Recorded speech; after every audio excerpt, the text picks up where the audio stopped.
Good morning, good morning. Magsigising na po tayo para sa ating mga anak.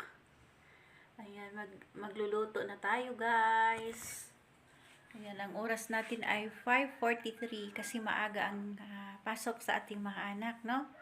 Kailangan maaga ang ating gising ng mga magulang.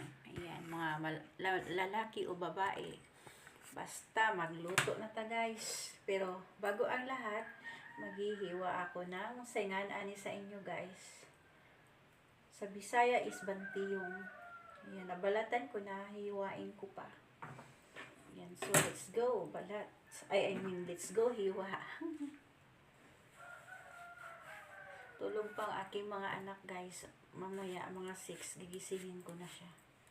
Ano yung grade 10 na yung isa ko, yung isa ay grade 6. Yung isa grade 11. Pero yung grade 11 ko, andoon sa tita niya. Doon siya muna magstay. Yun yung aking binatilyo. Sana ay pag-igihan yung mga anak ang pag-aaral nyo kasi ang mga magulang, grabe ang sakripisyo para sa inyo. Kahit na nagkandarapa na sa budget, nagkandarapa na sa trabaho, nagkandakuba na, di ba? Sa mga walang kaya, di ba? Walang katulong, kundi sila lang, mga magulang lang kikilos. Pero yung mga mayayaman, syempre, may mga katulong din yung mga yan. Kaya, tayo, talagang sariling sikap natin. Lalo't wala naman tayong mga negosyo na pinag-aabalahan. Yung iba naman ay mayroon. So, talagang double kayod tayo mga magulang, no? Hanap buhay, titinda, or